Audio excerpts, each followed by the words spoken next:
আপনাকে আমি অনুরোধ করছি, আপনি স্বামীর সাথে কথা বলেন।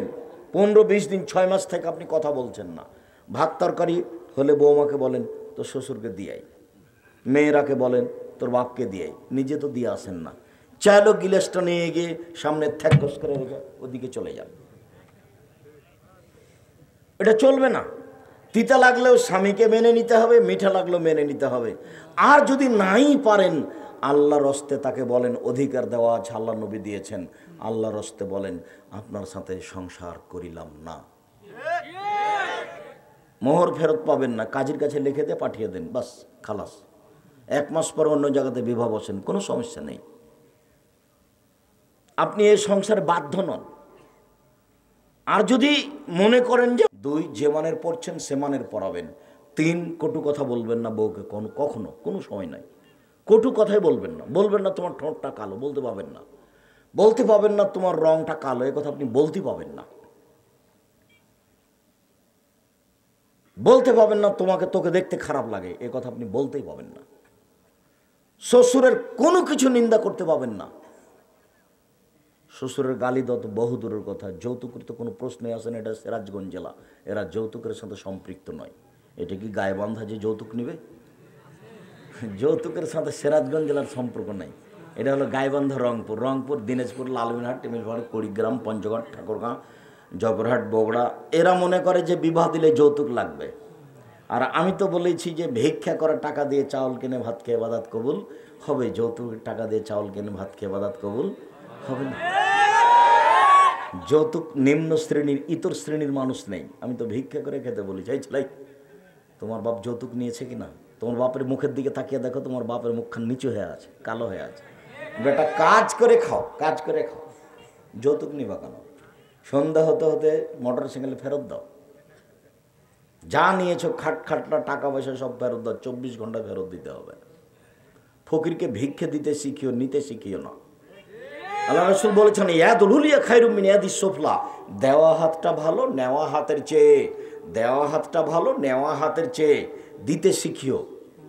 আর বারবার আমি বলেছি, মোবাইল খোলা আছে, তোমার মাকে আমি তোমাকে বলতে বলেছি যে বলে দিবা তুমি আম্মা, আমি যখন বাড়ি থেকে বের হব তখন আমাকে 20-50টা 10 টাকার নোট দিয়েন তো আম্মা, খুচরা দেখে। ফকির আসলে আমি যেন দিতে পারি। ফকির আসলে খালি বলি মাফ করো, ফকির খালি বলি মাফ করো। এ কথা কেন? আপনাকে বলছি, আপনার স্ত্রীকে সতর্ক করে দিবেন, আপনার স্ত্রীকে সংশোধন করে দিবেন। আপনি বাড়ি থেকে বের হচ্ছেন, থামেন থামেন থামেন থামেন, ওই যে খুচরা টাকাটা নিয়ে যান তো, 100 টাকা খুচরা আছে নিয়ে যান। ফকির আসলে দিয়েন। দেওয়া হাত ভালো নেওয়া হাতের চেয়ে। দেওয়া হাত মানে জান্নাত, মানে আমি কিনে নিয়েছি জান্নাত। তা আমি বলিনি, এ কথা আল্লাহ বলেন, এ কথা মুহাম্মদ সাল্লাল্লাহু আলাইহি ওয়াসাল্লাম বলেন। আপনি মাসে 20,000 টাকা ইনকাম করেন, আপনি বাড়ি থেকে 50টা টাকা, 5টা 10 টাকার নোট বা 20টা 5 টাকার নোট নিয়ে বের হলেন না কেন?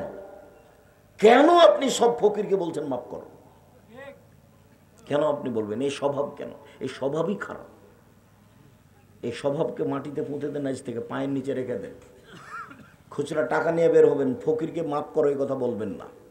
আপনার সব বাড়িঘর জমি জায়গায় স্টেট নিয়ে নেবে না। ভুলেও কখনো যৌতুক নেবেন না। মানুষের বাড়িতে কাজ করে খেলেও যৌতুক ফেরত দিতে হবে। সম্মানিত দিনী ভাই বোন, যৌতুক হারাম। মহান আল্লাহ বলেন ইয়াসআলুনাকা আনিল খামরি ওয়াল মাইসির। মুহাম্মদ সাল্লাল্লাহু আলাইহি সাল্লাম, আপনাকে জনগণ জিজ্ঞাসা করে মদ এবং জুয়া সম্পর্কে।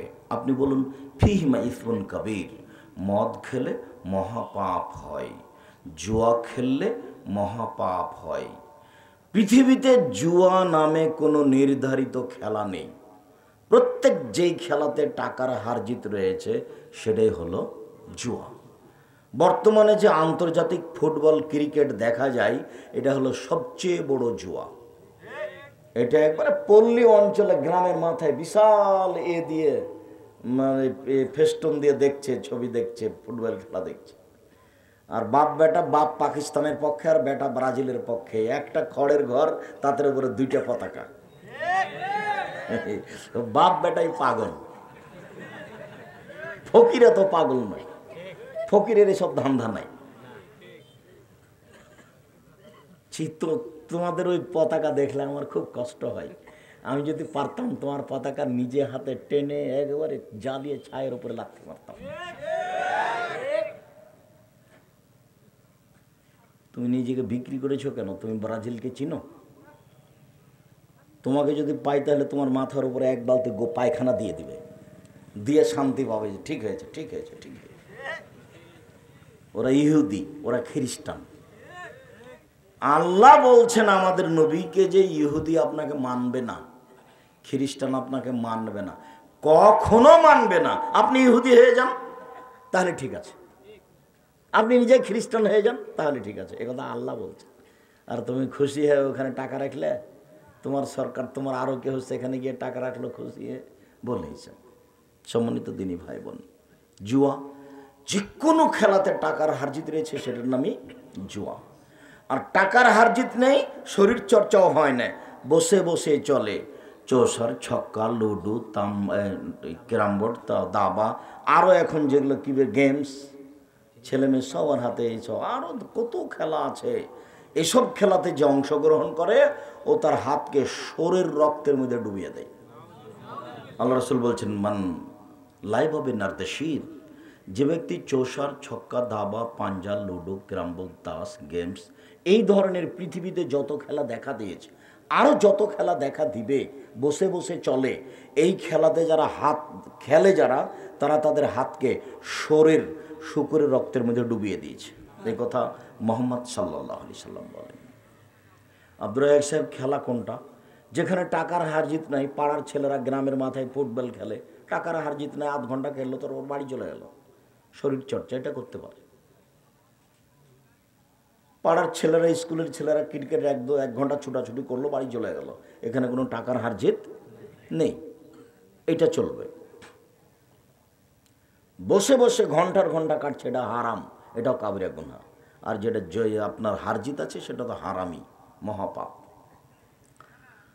এবার ছোট্ট করে আপনাকে দেখায় তিনটা কথা আল্লাহ রাসূল মদের ব্যাপারে এভাবে বলছেন। এক, ইজতানেবুল খামরা ফাইন্নাহুমুল খাবায়েস, পৃথিবীর মানুষ মদ পান করা থেকে বেঁচে থাকো, এটা হলো পাপের, খারাপের মা, পাপের মা।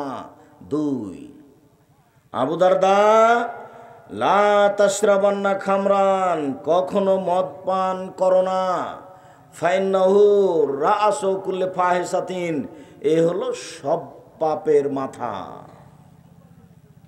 মাছ, কখনো নেশাদার দ্রব্য পান করো না, ফাইন্নাহু মিফতাহু কুল্লি শাররিন, এ হচ্ছে সব পাপের চাবি। তিনটে, এক, পাপের মা, দুই, পাপের মাথা, তিন, পাপের চাবি। এগুলো মুহাম্মদ সাল্লাল্লাহু আলাইহি ওয়াসাল্লামের মুখের ভাষা। তো পাপের চাবি বলে কি বললেন? চাবি তোমার কাছে আছে, তালাটা খুলে দাও, ভিতরে সব কিছু দেখতে পাবা। মদ খাও, এখন সব পাপ করতে পারবা, বুদ্ধিতে নেই। মাকে গালি দিতে পারবে, মায়ের সাথে জেনা করতে পারবে, কোনো সমস্যা নেই, বিবেক তো হারিয়ে গেছে। মদ খেলে এটা পাপের মা, মানে এটা আসল পাপ, বাস বাকিগুলো এমনি হবে। এটা হলো পাপের চাবি, এটা হলো পাপের মাথা, এটা হলো পাপের মা, এই জন্য এগুলি। এবার শোনেন, অবাক পাপ। রাসূল সাল্লাল্লাহু আলাইহি সাল্লাম বলছেন, মান শারাবাল খামরা লাম তুকবাল্লাহু সালাতুন আরবাইনা সাবাহা, কেউ যদি একদিন একবার মদ খায় তাহলে 40 দিন তার নামাজ কবুল হবে না। জেনা মহাপাপ, তবে করলে তার নামাজ কবুল হবে না, এরকম কথা আল্লাহ নবী বলেননি। মহাপাপ, একেবারে ঘৃণিত পাপ। মানুষকে হত্যা করা মহাপাপ, তবে 40 দিন ও নামাজ কবুল হবে না, সালাত কবুল হবে না, এই কথা আল্লাহ রাসূল বলেননি। এর পাপের মানই ভিন্ন, এ অবাক পাপ, আমিও অবাক যাই, এ অবাক কথা। আবার তিনি বলছেন, শোনো, মান শারাবাল খামরা লাম ইয়ারজাল্লাহু আনহু আরবাইনা লাইলা, কেউ যদি একবার নেশাদার দ্রব্য পান করে তাহলে 40 দিন আল্লাহকে নিজের দিকে করতে পারবে না। সুদ খেয়েছে কোটি কোটি টাকা, বলছে আল্লাহ ভুল হয়ে গেছে, মাফ করো, সব বন্ধ করে দিলাম। আল্লাহ বললেন ঠিক আছে। বয়স 80, একদিনও সালাত আদায় করেনি। বলল আল্লাহ ভুল হয়েছে, মাফ করো, আমি আজ থেকে সালাত শুরু করলাম। তা আল্লাহ বলছেন আচ্ছা ঠিক আছে, যাও, সব মাফ করলাম। মদ খেয়েছে তো বলছে আল্লাহ ভুল হয়েছে, মাফ করো। তো 1 দিন, 2 দিন, 3 দিন, 4 দিন, 40 দিন। 40 দিনের আগে তাকে নিজের দিকে করা যাবে না, অবাক পাপ। রাসূল সাল্লাল্লাহু আলাইহি সাল্লাম বলেন, শারবুল খামরে কা আবেদে অসানিন, নেশাদার দ্রব্য পান করা মূর্তি পূজার মতো পাপ। সরস্বতী, ভগবতী, কালী, দুর্গার পূজা করলে যেমন পাপ হয়, মদ খেলে তেমন পাপ হয়। কোনো পাপকে এভাবে বলা হয়নি। চুরি করুক মহাপাপ, হাত কেটে নেওয়া হবে, কিন্তু সরস্বতী, ভগবতী, কালী, দুর্গার পূজা করার মতো নয়। সুদ খেলে মহাপাপ হবে, তবে সরস্বতী, ভগবতী, কালী, দুর্গার পূজা করলে যেমন পাপ হয় তেমন নয়। মানুষকে হত্যা করলে মহাপাপ হয়, এতিমের সম্পদ খেয়ে নিলে মহাপাপ হয়, কিন্তু কালী, সরস্বতী, ভগবতী, কালী, দুর্গার পূজা করলে যেমন পাপ হয় তেমন নয়। কিন্তু মদ খেলে ওরই মতো পাপ হয়। কেমন মনে হচ্ছে না? কঠিন মনে হচ্ছে না? আবু হুরায়রা রাদিয়াল্লাহু তাআলা আনহু বলেন, রাসূল সাল্লাল্লাহু আলাইহি ওয়াসাল্লাম বলেছেন, সালাসাতুন, 3 শ্রেণীর মানুষ লা ইয়াদখুলুল জান্নাহ, এরা জান্নাতে যাবে না। 1, মদুমেল খামর, যারা নিয়মিত বিড়ি, তামাক, জর্দা, সিগারেট, গুল, নেশাদার দ্রব্য খায়, পান করে, তারা জান্নাতে যাবে না। এই বাচ্চা, এই ছেলে বসো। কিছুক্ষণ বাচ্চাকে বসিয়ে রাখবেন। আপনাকে আমি অনুরোধ করছি, দাঁড়িয়ে আছেন যারা, দয়া করে মুখে কথা বলবেন না। ধরেন যে আমি কথার মাঝামাঝিতে চলে এসেছি, আপনার দেখতে না দেখতে বক্তব্য শেষ হয়ে যাবে। আমি তো আর আব্দুল্লাহ বিন ফজল নই যে ভোর পর্যন্ত বক্তব্য দিব। অত বিদ্যাও নয়, অত বলতেও পারি না। তবে অল্প সময়ে আপনাকে আমি পরিবর্তন করতে এসেছি। আপনি একটু ধৈর্য ধারণ করেন, ইনশাল্লাহ আপনার কিছু না কিছু উপকার করবই করব ইনশাল্লাহ। এটা আমার দৃঢ়তা, আপনার আমি কিছু না কিছু পরিবর্তন করবই করব ইনশাল্লাহ। সম্মানিত দিনী ভাই বোন, 3 শ্রেণীর মানুষ জান্নাতে যাবে না। তার 1 শ্রেণীর মানুষ যারা বিড়ি, তামাক, জর্দা, সিগারেট, গোল, নেশাদার দ্রব্য খায়, পান করে, তারা জান্নাতে যাবে না। হুজুর জর্দা খায় সেজন্য মাকরুহ বলেছে। মাকরুহ কিন্তু আরবি শব্দ, মাকরুহ মানে খারাপ। তো এখন যদি আপনি ফজরের সালাতে দেখা হইয়া বলেন, আসসালামু আলাইকুম হুজুর, আপনি খারাপ খান আর আমাদের ইমামতি করেন। খারাপ খায় মানে, এই যে আপনি বললেন যে জর্দা খাওয়া মাকরুহ, তো মাকরুহ মানে কি? মাকরুহ মানে হলো খারাপ। তো আপনি খারাপ খান আর আমাদের ইমামতি করেন, আপনি হুজুর মানুষ। হুজুর আপনাকে অনুরোধ করছি, জর্দা খেয়ে, গুল খেয়ে, তামাক খেয়ে নিজেকে মাওলানা বলার দরকার নেই। জাতিকে ফাঁকি দিয়ে সব কিছু করার দরকার নাই। একবারে স্বাভাবিক হয়ে যান, অল্প কয়েকদিন বয়স, অল্প কয়েকদিন। আর তোমাকে বলছি, ক্ষমতা দেখে 1 ঘন্টা বাঁচবা না, বাঁচার দরকার নেই। দলীয় দাপট দেখিয়ে মানুষের জমি জোর করে দখল করে, মানুষকে গালি দিয়ে, হাম্বি তাম্বি করে কিছু করে একদিন বাঁচার প্রয়োজন নাই। ফেরাউন ডুবে গেছে, অনেকদিন পরে হলেও ফেরাউন কি হয়েছে? ডুবে গেছে। কাজেই ক্ষমতার পরিণাম খুব খারাপ। নিঃস্ব হয়ে থাকো, মরলে জান্নাত সহজ। আর জুলুম করে মরবে, বিচার পরে হবে। যারা জেনা চুরি করেছে তারাই চলে গেছে, আগে আপনি আটকা আছেন। কি কেন? আপনি একটা রিক্সাওয়ালাকে থাপ্পড় দিয়েছিলেন, এই জন্য এর বিচার ঠেকে গেছে। এর বিচার কি হয়েছে? ঠেকে গেছে। আমরা তো চাঁপাইনবাবগঞ্জের মানুষ, আগে জমিতে আইল ছিল না, আইল মধ্যে উঁচু করে ধান কাটার সময়তে আবার ওই ধানের জমি মেপে ফাঁড়ি, মধ্যে একটা ফাঁড়ি দিয়ে 2 দিকে করে ধান কাটতো। তখন আমি অনেক দিন বলেছি, আচ্ছা মধ্যে যে ধানের গোছটা, থোপটা পড়লো, ওটা আপনি কোন দিকে দেন? বলে নিজের দিকে দিয়েছি। তো আপনি এখন জান্নাত কিনেন দেখি, কোন দিক দিয়ে কিনবেন, কিভাবে কিনবেন? আমার মা বলতেন যে, আমার নানি বারবার বলতো যে, পাশে যে সব ধান কেটে নিল, তুমি কখন যাবা? তখন বলতেন যে, পাশের লোক যেদিন কেটে শেষ করবে 2 পাশে, সেদিন আমি যাব, যেটা আছে সেটা নিয়ে আসবো। আমি আগে কাটতে গিয়ে যদি কারো একটু চলে আসে, ওইটা নিয়ে আমি দুনিয়াতে বাঁচতে রাজি নই। চলে গেছে দুনিয়া থেকে। এই করোনাতে যেমন ফাঁকি দিয়েছে তোমাকে, মওলানা মানুষ 3 ফুট ফাঁকা রেখে রাখেছে। আরে মওলানা মানুষ, সুলিও হয়নি, ফাঁসিও হয়নি। আমি এমন ভাবে বলেছি, আমি আব্দুর রাজ্জাক বিন ইউসুফ, এক চুল পরিবর্তন হওয়ার প্রয়োজন আমার নেই। যদি আমার এইখানে রুজি না হয় বাড়ি চলে যাব, ওখানে গিয়ে একাই থাকবো। রুজির চিন্তা নেই, কোনোদিন এক সন্ধ্যা দিন কাটায়নি, যার কারণে কেউ পয়সা দিল না দিল চিন্তা ভাবনা করিনি। রংপুর কোথায়, ময়মনসিং 1 টাকাও দেয়নি, তো দেখি কি করে। তবে আমাকে ফাঁকি দিয়ে লাভ কি? আমি জাতিকে ফাঁকি দিইনি, জাতিকে ফাঁকি দেওয়ার প্রয়োজন মনে করি না। জাতির যদি রাস্তাঘাট করে দিতে না পারি, জাতির যদি স্কুল কলেজ করে দিতে না পারি, জাতিকে চূড়ান্ত সঠিক ধর্ম দিতে পারবো ইনশাআল্লাহ। ধর্মের ব্যাপারে জাতিকে ফাঁকি দিয়ে পরকাল হারাতে রাজি নই। তবে আমার স্বাদের কথা আমি বলেছি, আমার মনে বড় স্বাদ, আমি এদেশের মাটিতে উন্নত মানের প্রতিষ্ঠান গড়বই ইনশাআল্লাহ, যেখানে ছেলেমেয়েরা বাংলা, ইংরেজি, আরবি উন্নত মানের শিক্ষা অর্জন করে জাতির অন্যায়ের বিরুদ্ধে লড়বে মুখে কলমে মিডিয়ায়।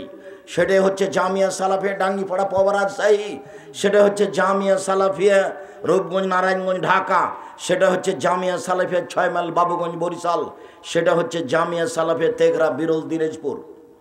আপনি 1 জানুয়ারিতে ছাত্র ছেলে মেয়ে পাঠানোর জন্য সিদ্ধান্ত নিতে পারেন।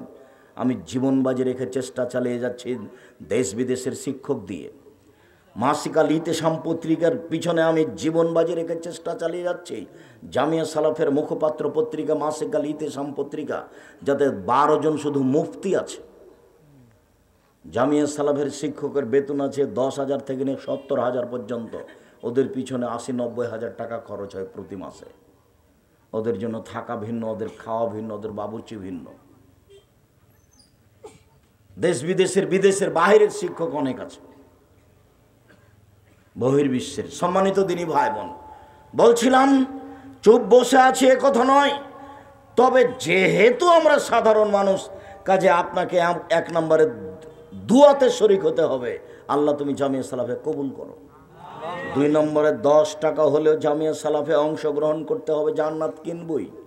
আমি বক্তব্যে বলেছি, পতিতালয়ের মহিলাকে যদি পতিতালয়ের মহিলা যদি কুকুরকে পানি পান করে জান্নাত পেতে পারে, জামিয়া সালাফিয়াকে ভালোবাসা দেখালে আপনার জান্নাত হবে ইনশাআল্লাহ। এখানে কোনো দলীয় ক্ষমতা নেই, এখানে কোনো সাংগঠনিক ক্ষমতা নেই, এখানে কোনো শিরকি ক্ষমতা নেই, কোনো বিদাতি ক্ষমতা নেই। একমাত্র আল্লাহর হস্তে, আল্লাহকে সন্তুষ্ট করার জন্য যে প্রতিষ্ঠান এদেশে চলছে, সেটা হলো জামিয়া সালাফিয়া। সেদিন যাবেন 22-23 ডিসেম্বর রাজশাহীতে, আপনার পাশে আছে। আমি জাতিকে দাওয়াত দিয়েছি, বক্তারা বিষয়ভিত্তিক আলোচনা করবে, অন্য কোনো কথা বলতে পাবে না। সেখানে বক্তব্য দিয়ে কাউকে উঠানোর প্রয়োজন নেই, কাউকে নামানোর প্রয়োজন নেই। তার বিষয়ের কথা বলে তাকে চলে যেতে হবে। 22-23 ডিসেম্বর এখানে আপনার বাড়ির পাশে। আর 2-3 মার্চ হলো রূপগঞ্জ নারায়ণগঞ্জ ঢাকা, আর 3রা ফেব্রুয়ারি হলো দিনাজপুর। আপনি অবশ্যই মনে রাখবেন, রাসূল সাল্লাল্লাহু আলাইহি সাল্লাম বলেন, ওয়ার রাজলাতু মিনান নিসায়ে, যারা পুরুষের জুতা স্যান্ডেল পরে এসব নারী জান্নাতে যাবে না। তিরদায়ুস আল্লাহ ইউকির ফিআল আল খাবাসা, যে তার বাড়িতে বেহায়াইর সুযোগ দিয়েছে ও জান্নাতে যাবে না। 3 শ্রেণীর মানুষ জান্নাতে যাবে না। আবার বলছেন, লায়াদখুলুল জান্নাতা আকুন, 1 বাপ মাকে মানে না যে, 2 মান্নান, খোটা দেয় যে। খোটা দেওয়া বুঝেন কি? মনটা কিন্তু খুব খোটা দিতে চাই। গরিব মানুষ আমাকে বলছে যে, আব্দুর রাজ্জাক সাহেব, আমার প্রতি একটু দয়া করুন, 20,000 টাকা দেন, আমি একটা ভ্যান কিনতে চাচ্ছি। আচ্ছা ঠিক আছে, যাও, দিয়েছি। পরের দিন বিকালে বলছে, আহমদ, ভ্যানটা নিয়ে এসো তো তুমি। আরে কয়েকবার বললাম, নিয়ে আসেনি। পরের দিন সকালে দেখা হয়েছে, তখন মনটা বলছে, ওকে বলি একটু বোঝাই বেকুফ, তো কালকে আসর উপরে ডেকেছিলাম, আসিস নি কিনা রে। মনটা চাচ্ছে কিন্তু, এই জন্য এটা মহাপাপ। আচ্ছা, টাকনুর নিচে প্যান্ট পরাটা মহাপাপ কেন? অবাক হতে হয়। আমি টাকনুর নিচে প্যান্ট পরেছি, তা আমি তো কারো চুরি করিনি, আমি তো জেনা করিনি। আমি তো নামাজ সালাত ছাড়িনি, আমি তো রমজান মাসে রোজা বাদ দিইনি, আমি তো কারোর গায়ে থাপ্পড় মারিনি, আমি কি করেছি? প্যান্টটা টাকনো নিচে করেছি, তা আমি লোকের কি করলাম? এটা কেন এত বড় পাপ যে ওর সাথে আল্লাহ কথাই বলবেন না বিচারের মাঠে? কেন? ওটা মনের সাথে জড়িত, এই জন্য মনটা বলছে যে নিচে থাক, নিচে থাক। মেয়ে বলে ঠ্যাঙ্গা ঠ্যাঙ্গা লাগে, বউ বলে যে উপরে প্যান্ট পরলে তোমাকে কেন জানি ঠ্যাঙ্গা ঠ্যাঙ্গা লাগে, তুমি একটু টাকনো নিচে পরো তো, কত সুন্দর লাগে। এই জন্য জাহান্নাম। তো খোটা দিতে মনে চাই, এই জন্য এত মহাপাপ, জান্নাতে যাবে না। 3, কাম্মার জুয়া খেলে যে। অবাক পাপ দুনিয়াতে মনে আছে মনে হয়, বহু ছেলেরই মনে থাকার দরকার যে দুনিয়াতে ওটা পাপ আছে, করেনি তবুও পাপি। তার একটা হচ্ছে কেউ যদি কাউকে বলে আসে জুয়া খেলি, খেলেইনি, খালি কি বলেছে আসো খেলি, তাতেই কাফারা দিতে হবে, 10 জন ফকিরকে 100 কেজি করে চাউল দিতে হবে। আর একটা পাপ আছে যে না করেনি, একজন মহিলা সাজগোজ করে পুরুষের পাশ দিয়ে হেঁটেছে, আল্লাহ নবী বলছেন ও ব্যভিচারণী, ও ব্যভিচারণী, ও ব্যভিচারণী, অথচ জেনাও করেনি। পাপগুলোর গতি এরকম। মুআয ইবনে জাবাল রাদিয়াল্লাহু তাআলা আনহু বলেন, রাসূল সাল্লাল্লাহু আলাইহি সাল্লাম বলেছেন, ইন্না বাদা হাযাল আমরা বিনবুওয়াতিনা রাহমা, নেতৃত্ব শুরু হয়েছে নবী দিয়ে ও দয়া দিয়ে, সুম্মা ইয়াকুনু খেলাফাতানা রাহমা, তারপর নেতৃত্ব শুরু হয় খলিফা দিয়ে ও দয়া দিয়ে, তারপর মুলকান আজুজান জোরজার মুল্লুক তার, তারপর নেতৃত্ব শুরু হয় ওতুয়ান, জোর করে, জাবরিয়াতান, সে নেতা হবেই, জোর করে হবে, মেরে টাকা দিয়ে হত্যা করে হবে। এমন মানুষের চরিত্র হবে 4টে। 1, ইস্তাহিলুনাল হারিরা, এরা রেশমি কাপড়কে হালাল মনে করবে। 2, অল খমুরা, এরা নেশাদার দ্রব্য পান করাকে হালাল মনে করবে। 3, অল ফরুজা, এরা জেনাকে হালাল মনে করবে। নেশাদার দ্রব্য পান করা বড় পাপ নয়, খুব সাবধান থাকবেন। কোনো বাচ্চা কথা বুঝতে পারে না, যার কারণে যেন উঠে না যায়। আর আপনি আমাকে দয়া করে কোনো প্রয়োজন দেখাবেন না, পেশাব পায়খানার প্রয়োজন থাকলে একটু থামেন।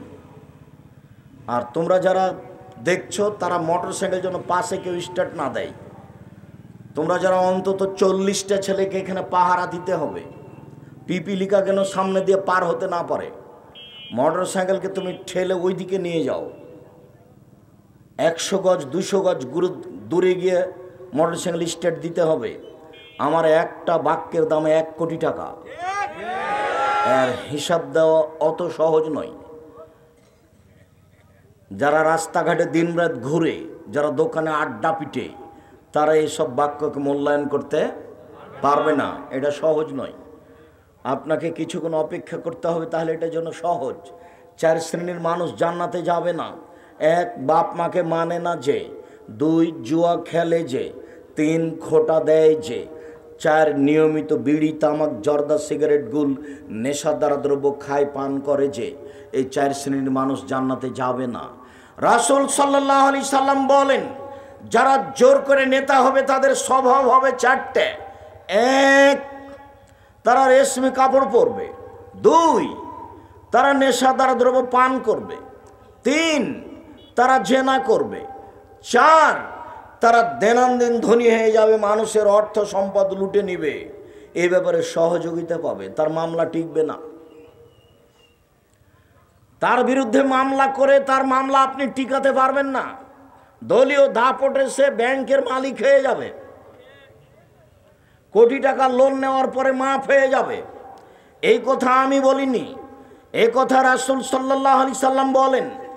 সে অর্থ উপার্জনের সহযোগিতা পাবে, তার কোনো সমস্যা হবে না যারা এইভাবে নেতৃত্ব দিবে।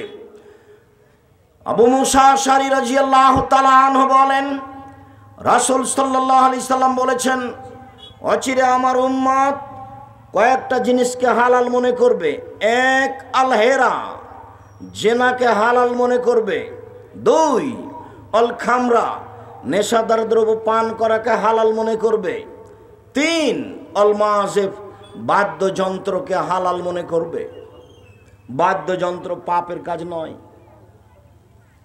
আনাস রাদিয়াল্লাহু তাআলা আনহু বলেন, রাসূল সাল্লাল্লাহু আলাইহি সাল্লাম বলেছেন, লাতাকুনান্না ফি হাযিহিল উম্মাহ, এই উম্মতে, আমার উম্মতের উপরে 3টে বিপদ নেমে আসবে 3টে পাপের কারণে। আমার উম্মতের উপরে 3টে বিপদ নেমে আসবে 3টে পাপের কারণে। 1, খাসফন ভূমিকম্প হবে। 2, মাসখন আকার আকৃতি পরিবর্তন হবে। সন্ধ্যায় ছিল মানুষ, সকালে হবে বানর সোর। সন্ধ্যায় ছিল মানুষ, সকালে হবে বানর সোর হয়ে যাবে। 3, আকাশফোন, সর্বধরনের সমস্যা নেমে আসবে। তেল ছিল কোথায় 70-75 টাকা লিটার, তা হয়ে গেল 130-35 টাকা লিটার। চাউলের দাম এরকম হলো, কাপড়ের দাম এরকম হলো। সব ধরনের সমস্যা মানুষের উপরে নেমে আসবে। মসজিদে হবে মারামারি, মাদ্রাসা হবে মারামারি, সামান্য কথা নিয়ে হইচই লেগে যাবে, একজন আর একজনে মেনে নেবে না, শুধু মারামারি আর ফাটাফাটি। সংসদে হবে মারামারি, মসজিদে হবে, স্কুল মাদ্রাসাতে হবে। কোনো শিক্ষিত মানুষ কাউকে বলে মনে হবে না, সবাকে মনে হবে আগাছা, কারো নিকটে বিবেচনা আছে এমনটা মনে হবে না। হুঁশিয়ার কোনো মানুষ সমাজে দেখা যাবে না। রাসূল সাল্লাল্লাহু আলাইহি সাল্লাম বলছেন, আমার উম্মতের উপরে 3টে বিপদ নেমে আসবে। 1, ভূমিকম্প। 2, আকার আকৃতি পরিবর্তন, সোর বানর। 3, বিপদ, সমস্যা। জমির দাম 20 লক্ষ, রেজিস্ট্রির হলো 12 লক্ষ। অবাক, কোন ধরনের হিসেব? ওটা কিসের টাকা? জমি নিলাম 50 লক্ষ টাকা দিয়ে, রেজিস্ট্রি করছি 10 লক্ষ বার, এটা কিসের টাকা? এটা কি? সরকার নিয়োগ দিয়ে লোক রাখবে, আমার কাজটা করে দিতে হবে সরকারকে ফ্রি, আরো আমার জন্য চা পান করার ব্যবস্থা থাকতে হবে সরকারের পক্ষ থেকে, যে তুমি একটা লেনদেন করেছো, ভালো করেছো, তাই সরকারিভাবে তোমাকে চা খাওয়ার ব্যবস্থা করে দিলাম। সেখানে জমির দাম 12 লক্ষ, খরচ হলো 6 লক্ষ, রেজিস্ট্রি। এটা কোন কথা? এরই নাম বিপদ নেমে আসবে মানুষের উপরে 3টে পাপের কারণে। 1, এটা সারেবুল খমুরা, মানুষ যখন নেশাদার দ্রব্য পান করবে তখন এই বিপদ নেমে আসবে। 2, জাহরাতুল কায়নাত, মেয়েরা যখন নাচবে, সব মোবাইলে মেয়ে নাচে, সব ঘরে মেয়ে নাচে, সব দোকানে মেয়ে নাচে। রাসূল সাল্লাল্লাহু আলাইহি সাল্লাম বলছেন, মেয়েরা যখন নাচবে। 3, জারাবুল মাজিব, যখন বাদ্যযন্ত্র প্রকাশ পাবে, সব মোবাইলে বাজনা বাজে, প্রায় সব দোকানে বাজনা বাজে, প্রায় সব ঘরে বাজনা বাজে। 5 তলা একটা ভবন, 30টা রুম রয়েছে, 25টা রুমে টিভি আছে, সবসময় ল্যাংটা মেয়ে নাচছে, সবসময় বাজনা বাজছে। মোবাইলের অপর নাম হচ্ছে জাদু, মোবাইলের অপর নাম হচ্ছে জেনা। মোবাইল খুললে ল্যাংটা মেয়ে চোখের সামনে আসে। রাসূল সাল্লাল্লাহু আলাইহি সাল্লাম বলেন, আইনানে তাজনিনে জেনা হুমান নাজরো, 2 চোখের জেনা হচ্ছে চোখ দিয়ে দেখা। আর লোজনানে জেনা হুমল ইস্তেমাও, 2 কানের জেনা হচ্ছে কান দিয়ে শোনা। অল ইয়াদ জেনা হাল বাদশ, হাতের জেনা হচ্ছে হাত দিয়ে ধরা। আর রিজল জেনা হাল মাসি, পায়ের জেনা হচ্ছে এই পথে চলা। জেনাল কালব তাতমানা তাস্তাহি, অন্তরের জেনা হচ্ছে পরিকল্পনা করা। জেনাল লিসানুন নুতক, জিহ্বার জেনা হচ্ছে কথা বলা। এগুলো সব জেনার মাধ্যম। এই কথা মুহাম্মদ সাল্লাল্লাহু আলাইহি সাল্লাম বলেন, হাদিস বুখারী মুসলিম। তোমার হাতে একটা বড় মোবাইল আছে, টান দিলে ল্যাংটা মেয়ে বের হয়ে আসছে, এর নাম জেনা। কিভাবে মানুষ তাড়াতাড়ি জাহান্নামে চলে যাবে তার পথ পন্থা মানুষের আগে জানা ছিল না। এখানে আছে ছেলেটা, মেয়েটা আছে লন্ডনে, উভয়ের জেনা চলছে, একজন আর একজন নগ্ন অবস্থা দেখছে, অবাক জেনা। মুহাম্মদ সাল্লাল্লাহু আলাইহি সাল্লাম বলেন, আমার জীবনে বড় ভয়, আমার উম্মত গোপন পাবে লিপ্ত হবে। একাই হলে জেনা করে মোবাইলে, একাই হলে গোসলখানাতে হস্তমতন করে জেনা করে। অসংখ্য জেনার পথ আমার উম্মতে খুলে যাবে। আমার বেশি ভয়, আমার উম্মত গোপন পাপে লিপ্ত হবে, এটাই তিনি আশঙ্কা করে গেছেন। সম্মানিত দিনী ভাই বোন, রাসূল সাল্লাল্লাহু আলাইহি সাল্লাম বলছেন, আমার বড় ভয় আইম্মাতুল মুযাল্লিন, ওলম আলেম ওলামা হবে ভ্রান্ত, মিথ্যাকে বলবে সত্য, সত্যকে বলবে মিথ্যা, এটা হবে আলেম ওলামার কাজ, এটা আমার ভয়। দুই, সাতালতাহে কাবাইলু মুনুমতিল মুশরিকিন, আমার উম্মত হিন্দুদের সাথে মিশে যাবে। হিন্দুদের যখন পূজা হবে তখন মেলাতে সবাই চলে যাবে। কোথায় হিন্দু? সবাই মুসলমান, নগ্ন হয়ে ঘুরছে। বাদ্যযন্ত্র হিন্দুদের কাজ, মেলা হচ্ছে হিন্দুদের কাজ। যেখানে জালসা জলুস হচ্ছে সেখানে একবারে বিরাট মেলা লেগে যাচ্ছে, দোকানপাট বসে। আমি জাতির সামনে বলে যাচ্ছি, আমি আব্দুর রাজ্জাক বিন ইউসুফ, আমি ওর দোকানপাটের সাথে কোনোদিন একমত হইনি। আমি জাতির কাছে তেমন কিছু রেখে যেতে পারলাম না, তবে রেখে গেলাম একটা ছোট বই, বক্তা শ্রোতার পরিচয়। তাতে কে বক্তা কে শ্রোতা আমি লেখার চেষ্টা করেছি। জাতির তাফসির মাহফিল বন্ধ করার জন্য আমি বই লিখেছি। তাফসির কি মিথ্যা হতে পারে? ওই বইয়ে যা তাফসির আছে সবই মিথ্যা। এরপরে আমি বলছি, আমি জাতিকে কোনোদিন ফাঁকি দিইনি। জাতির কাছে আমি পয়সা নিয়ে দিন প্রচার